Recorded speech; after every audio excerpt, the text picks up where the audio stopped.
নতুন দিনের সাথে আসে নতুন সুযোগ। ইতিবাচক মনে এগিয়ে চলুন, ছোট প্রচেষ্টাই বড় সাফল্যের পথ খুলে দেয়। নমস্কার, পজিটিভ বার্তার পর্দায় আপনাদের সকলকে স্বাগত।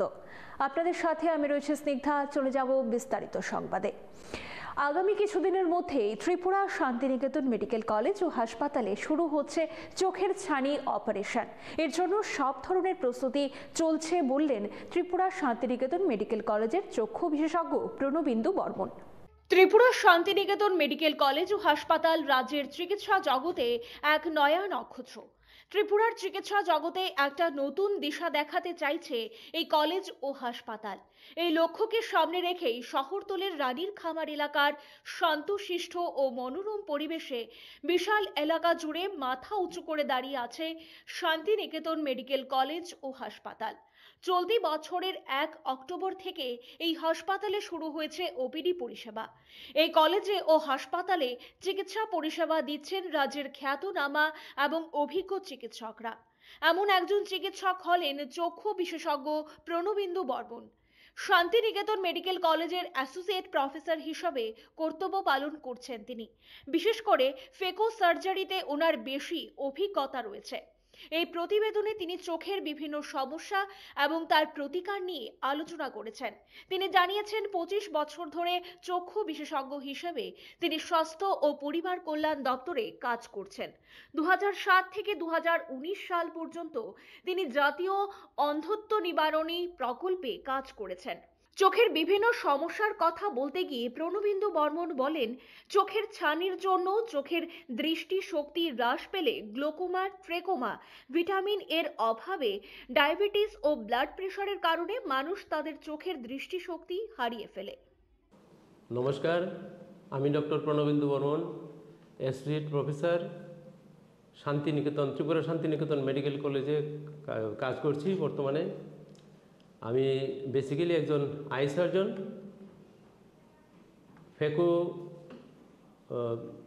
ফেকো সার্জারিতে আমার অভিজ্ঞতা। আমি বিগত দিনে বলতে আমি বিগত প্রায় 25 বছরের মতো আমি ত্রিপুরা হেলথ সার্ভিসে আই সার্জন হিসাবে আমি কাজ করছি। তো এছাড়াও আই সার্জন হিসাবে কাজ করছি এবং তার সঙ্গে আমি আরেকটা দায়িত্ব ছিলাম, যেটা হচ্ছে অন্ধত্ব নিবারণী প্রকল্প, যেটা ন্যাশনাল ব্লাইন্ডনেস কন্ট্রোল প্রোগ্রাম বা জাতীয় অন্ধত্ব নিবারণী প্রকল্প। সেটা আমি দেখতাম 2007 থেকে 2019 অবধি আমি এই প্রোগ্রামটা আমি দেখেছি। তো এতে আমার যেটা মনে হয়েছে যে অন্ধত্ব একটা বিশাল সমস্যা, এটা আপনারা সবাই জানেন, সারা পৃথিবী জুড়েই সমস্যা। তো চোখের যে অন্ধত্ব ব্যাপারটা, এটা মূলত যেসব কারণে হয়, যেসব কারণ বলতে আপনারা সবাই জানি, তার বিশেষ কারণগুলি হচ্ছে ক্যাটারাক্ট বা চোখের ছানি, রিফ্র্যাক্টিভ এরর বা চোখের পাওয়ার জনিত কারণে যে অন্ধত্ব সেটা, গ্লোকোমা, তারপর আছে ট্রেকোমা, এখন অনেক কম, ভিটামিনের অভাবে যেটা অন্ধত্ব হয় সেটা, ইনফেকশন বা সংক্রমণ, কর্নিয়াল আলসার, এগুলো একটা কারণ চোখের অন্ধত্বের কারণ এগুলো। এছাড়া রয়েছে ডায়াবেটিসের কারণে, ডায়াবেটিক রেটিনোপ্যাথি, প্রেশার, হাইপারটেনশন বা ব্লাড প্রেশারের কারণে যেটা হাইপারটেনসিভ রেটিনোপ্যাথি।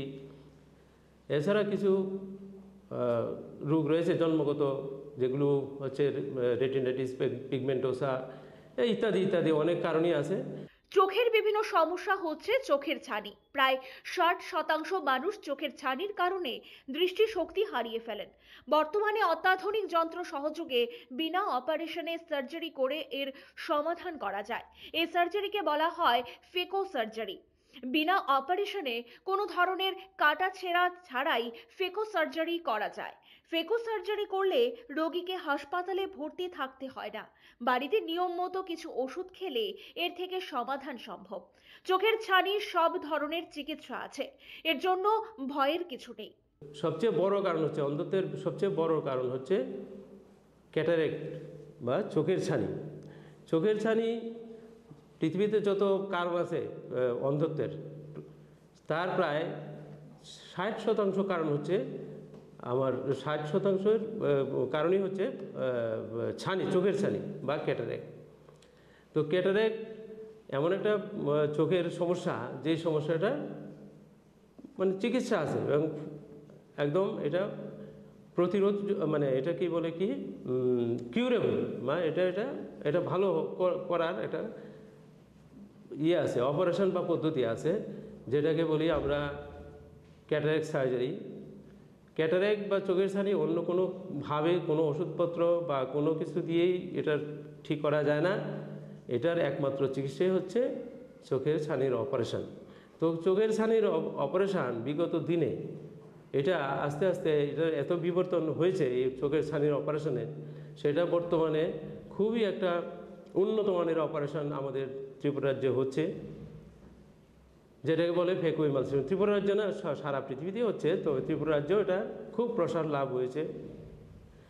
তো এটাকে বলে ফেকো অপারেশন। তো ফেকো সার্জারিতে এখন বিনা ইঞ্জেকশনে, বিনা রক্তপাতে, বিনা ব্যথায় আমরা ফেকো মেশিনের সাহায্যে আমরা সহজেই ক্যাটারেক্ট সার্জারি আমরা করে থাকি। তো এতে অনেক সুবিধা, পেশেন্টের হসপিটাল স্টেটা কম, হসপিটালে থাকতে হয় না বা বিশেষ কোনো অসুবিধার সম্মুখীন হতে হয় না। হসপিটালে গেল, অপারেশন হয়ে গেল, আবার বাড়ি চলে আসলো। আর কিছু ওষুধপত্র শুধু একটু ড্রপ দিতে লাগে, আর তো সেরকম কোনো সমস্যা পেশেন্টের এখন ফেস করতে হয় না আগের মতো। এবং এতে পেশেন্ট ছানির অপারেশনের পরে খুব ভালো দৃষ্টিশক্তি ফিরে পায়। চক্ষু বিশেষজ্ঞ প্রণবেন্দু বর্মন বলেন, ত্রিপুরার শান্তিনিকেতন মেডিকেল কলেজ ও হাসপাতালে শীঘ্রই চোখের অপারেশন শুরু হবে। এর জন্য সব ধরনের প্রস্তুতি চূড়ান্ত হয়ে গেছে। এখন ওপিডিতে রোগীদের পরিষেবা প্রদান করা হচ্ছে। রোগীরা পরিষেবা পেয়ে খুশি। আগামী কিছুদিনের মধ্যেই পরিষেবাগুলি প্রসারিত হবে বলে জানিয়েছেন চক্ষু বিশেষজ্ঞ প্রণবেন্দু বর্মন। এটা আমাদের হসপিটালেও খুবই সত্তর শুরু হবে, আমাদের শান্তিনিকেতন মেডিকেল কলেজে শুরু হয়ে যাবে আশা করি। এখন তো ওপিডি ভালোই চলছে, সব ধরনের পেশেন্ট আসছে এবং এই পরিষেবাগুলি আস্তে আস্তে আরও প্রসারিত হচ্ছে এবং অচিরেই আমাদের ওটিও শুরু হয়ে যাবে। সেখানে আমাদের ক্যাটারেক্ট বা চোখের ছানি বা অন্যান্য চোখের যাবতীয় অপারেশন বা সার্জারি আমরা সহজেই করতে পারবো, এই আশা রাখছি। এবং এই বলে আমি বক্তব্য শেষ করছি। ধন্যবাদ, নমস্কার সবাইকে। ব্যুরো রিপোর্ট, পজিটিভ বার্তা। ত্রিপুরা মার্কফেডের বার্ষিক সাধারণ সভা অনুষ্ঠিত হয়। উপস্থিত ছিলেন মন্ত্রী শুক্লাচরণ নোয়াদিয়া, বিধায়িকা মীনা রানী সরকার সহ অন্যান্যরা। ত্রিপুরা মার্কফেডের বার্ষিক সাধারণ সভা শুক্রবার রাজধানীর বাধারঘাটে অনুষ্ঠিত হয়। উপস্থিত ছিলেন সমবায় মন্ত্রী শুক্লাচরণ নোয়াদিয়া, বিধায়িকা মীনা রানী সরকার সহ অন্যান্যরা। প্রদীপ প্রজ্বলন করে সভার সূচনা করেন মন্ত্রী শুক্লাচরণ নোয়াদিয়া সহ অন্যান্য অতিথিরা। বার্ষিক সাধারণ সভা সম্পর্কে মন্ত্রী শুক্লাচরণ নোয়াদিয়া বলেন, ত্রিপুরা মার্কফেড অত্যন্ত গুরুত্ব সহকারে কাজ করে যাচ্ছে। মার্কফেডে যারা কাজ করছেন তাদেরকে প্রশিক্ষণ দেওয়া, রেজিস্ট্রেশন করা এবং অর্থনৈতিক দিক দিয়ে তাদেরকে সমৃদ্ধ করতে কাজ করে চলছে মার্কফেড। পাশাপাশি তিনি বলেন, মার্কফেডের মাধ্যমে বেশ কিছু মানুষ অর্থনৈতিক দিক দিয়ে নিজেদের প্রতিষ্ঠিত করতে পেরেছে।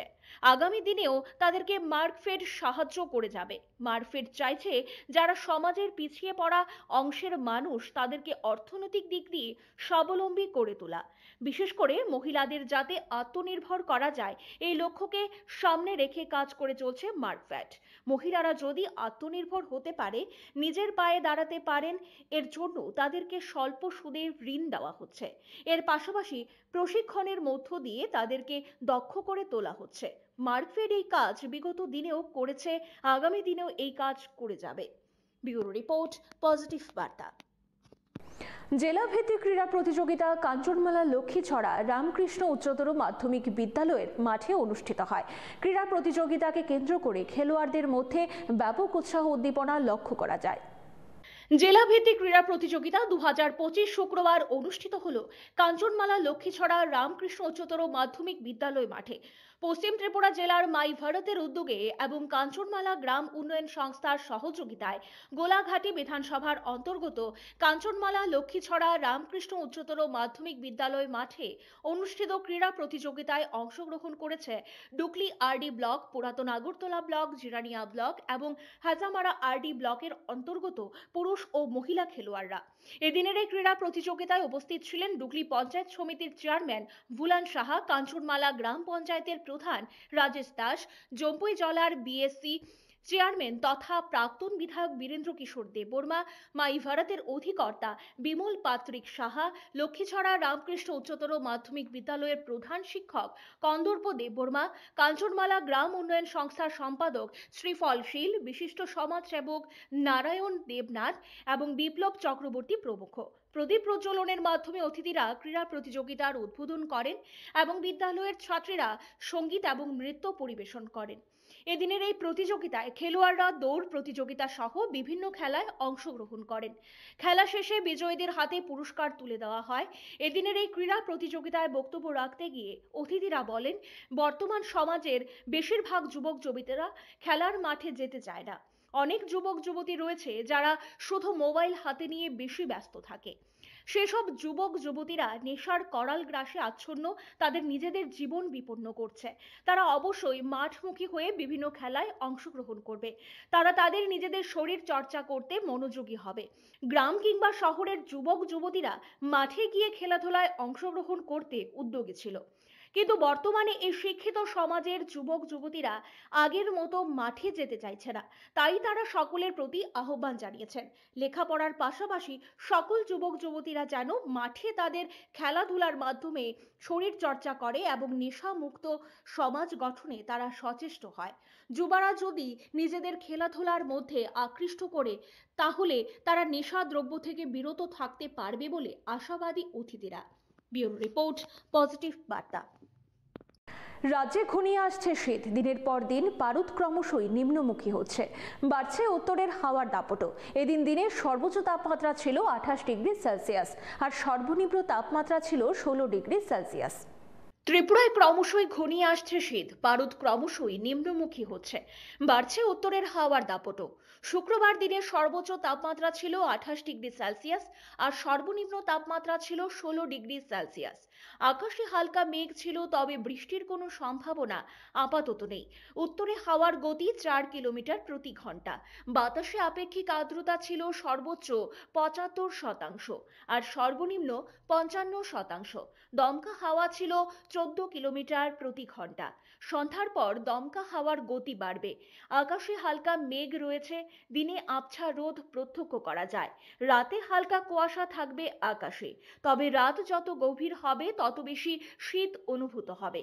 শনিবার দিনের সর্বোচ্চ তাপমাত্রা থাকবে 27 ডিগ্রি সেলসিয়াস আর সর্বনিম্ন তাপমাত্রা থাকবে 16 ডিগ্রি সেলসিয়াস। আকাশে কিছুটা মেঘ থাকলেও রাতের আকাশ পরিষ্কার থাকবে। ডিসেম্বর মাসের প্রথম দিকে রাজ্যের শীতের দাপট বাড়বে বলে জানিয়েছেন আবহাওয়াবিদরা। ব্যুরো রিপোর্ট, পজিটিভ বার্তা। এখনকার মতো সংবাদ এই পর্যন্তই। পরবর্তী সমস্ত সংবাদের জন্য চোখ রাখুন পজিটিভ বার্তার পর্দায়। Think positive, be positive, positive বার্তা।